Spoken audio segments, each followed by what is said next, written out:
Ok, le chapitre 1103 de One Piece est sorti, et putain, on est enfin de retour dans le présent, et ça fait plaisir. Avant de parler de ce chapitre, s'il vous plaît, l'abonnement et le like, ça ferait extrêmement plaisir. Dernière vidéo de l'année, je pense. Donc, essayons de voir un maximum d'abonnés pour finir cette année tranquillement. Et aussi, bonne fête à vous. Et on parle maintenant du chapitre, parce qu'on n'est pas là pour se souhaiter bonne fête, on est là pour parler de One Piece. Ce chapitre était très bien. On a donc fini le flashback dans le chapitre précédent, et on est revenu un peu avant les événements avec Saturne, où on voit comment Bonnet et Vegapunk ont discuté de ce qui s'était passé avec du passé de Kuma, tout simplement. Et donc t'as Bonnet qui se retransforme en enfant et qui pardonne Vegapunk, avec une très jolie case où ils font un câlin, encore une fois. Et t'as du coup Vegapunk qui lui offre un bijou que Kuma lui avait demandé de lui offrir pour ses 10 ans. Donc apparemment c'est une amulette protectrice de je ne sais quoi. Ensuite on revient du coup au présent avec Saturne qui a Bonnet dans ses griffes et Luffy et tous les autres qui sont à terre à Egghead. On voit une petite case où Kizaru a l'air triste que Sentomaru se fasse capturer, parce que du coup Sentomaru s'est fait capturer. Alors est-ce qu'on aura une trahison de Kizaru contre la marine? En mode Kizaru qui les aide à s'échapper ou autre? Je ne sais pas. Parce que c'est pas tout.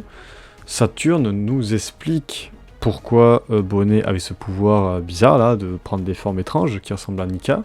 Même lui fait la remarque que ça ressemble à Nika. Et alors, il explique qu'en fait, la mère de Bonnet était censée être la 8e sainte, je crois, de Marie-Joise. Et donc, ils ont essayé de lui donner des pouvoirs... Ils ont essayé des drogues sur elle, pardon. Et ils ont essayé de donner un pouvoir à Bonnet de fruits du démon sans lui faire ingurgiter de fruits du démon. Ce qui a marché, mais du coup, les pouvoirs sont vachement... leur force est vachement affaiblie ou quelque chose comme ça, c'est assez bizarre. Les tests de ces drogues ont créé la maladie qu'a eu la mère de Bonnet et Bonnet, du coup. Et du coup, Saturne, bon, dit que c'est un échec total, patati patata. Mais il explique ce que j'avais dit dans quelques vidéos, que le fruit de Bonnet, enfin le pouvoir de Bonnet, du coup, est de donner à son corps la forme en fonction du futur qu'elle imagine. Mais apparemment, si ce futur lui semble impossible, alors ses pouvoirs sont vachement affaiblis. C'est pour ça que suite à la mort de son père et que tout ce que Saturne lui a appris, patati patata, elle trouve que Nika, ça existe. Enfin, elle doit imaginer dans son subconscient que Nika n'existe pas ou autre. Et du coup, quand elle dit, quand elle essaie d'utiliser pouvoir en mode Nika, ben ça fait que dalle, quoi. Ça pas de dégâts, quoi. Mais c'est pas tout. On voit enfin, on apprend que Dragon et tout,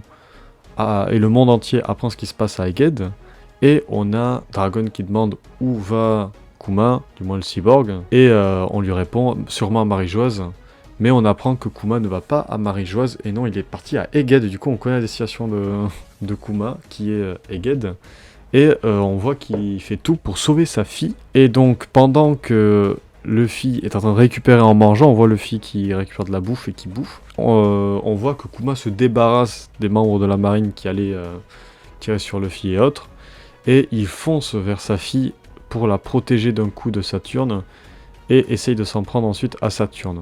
Alors, est-ce que du coup le bijou que Kuma a offert à Bonnet a un lien avec le fait que Kuma fonce vers Egghead, parce qu'il n'est plus censé avoir de conscience d'humanité ni quoi que ce soit. Donc on sait pas. Mais du coup on est de retour dans le présent, on sait maintenant tout sur le pouvoir de Bonnet, patati patata. Et surtout, on voit que Luffy va reprendre des forces. Donc normalement, Luffy va faire son comeback dans ce combat. Alors, qu'est-ce que ça va donner contre Saturne? Je ne sais pas. On n'a toujours pas la conclusion du combat Zoro contre Lucci aussi. Mais là, ça va s'enchaîner en fait. Donc cette fin d'année cette fin d'année est parfaite pour One Piece. Là, ce chapitre était super cool. Très content et très hâte de voir la suite. Moi, je vous dis bonne fête de fin d'année en avance.